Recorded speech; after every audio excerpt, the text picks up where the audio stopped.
حضرت عمر رضی اللہ عنہ اور انصاف کا عظیم واقعہ۔ مدینہ کے گلی کوچوں میں حضرت عمر فاروق رضی اللہ عنہ کی خلافت کا چرچا تھا۔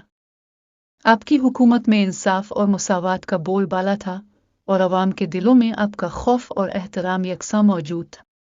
ایک دن کا واقعہ ہے کہ ایک شخص مدینہ آیا جو ایک دیہاتی تھا۔ اس کے پاس ایک اونٹنی تھی جس پر وہ سامان لادے آیا تھا۔ رات کے وقت اس نے اونٹنی کو ایک خالی میدان میں چھوڑ دیا تاکہ وہ آرام سے چر سکے، لیکن بدقسمتی سے امیر المومنین حضرت عمر رضی اللہ عنہ کے بیٹے کا اونٹ بھی اسی میدان میں تھا۔ صبح جب دیہاتی نے اپنی اونٹنی کو دیکھا تو وہ زخمی حالت میں پڑی تھی کیونکہ حضرت عمر کے بیٹے کا اونٹ اس سے لڑ پڑا تھا۔ دیہاتی کو بہت غصہ آیا اور اس نے انصاف ماننے کا فیصلہ کیا۔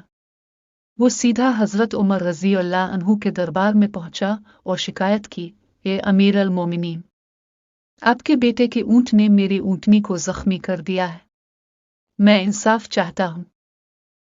حضرت عمر رضی اللہ عنہ نے بڑے سکون اور تحمل سے بات سنی اور فرمایا، فوراً میرے بیٹے کو حاضر کیا جائے۔ جب بیٹا حاضر ہوا تو حضرت عمر نے پوچھا، کیا یہ بات درست ہے کہ تمہارے اونٹ نے اس دیہاتی کی اونٹنی کو زخمی کیا؟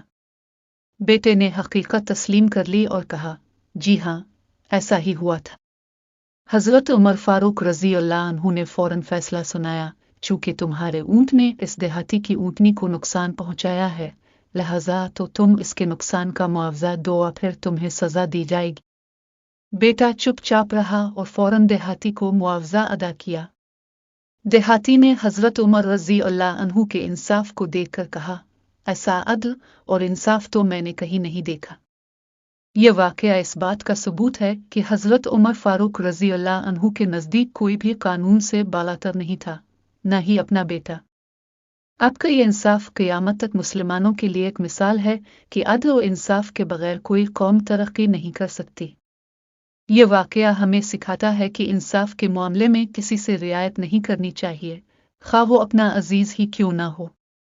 اسلام ہمیں سکھاتا ہے کہ سچائی اور عدل پر قائم رہنا ہی اصل کامیابی کا راستہ ہے۔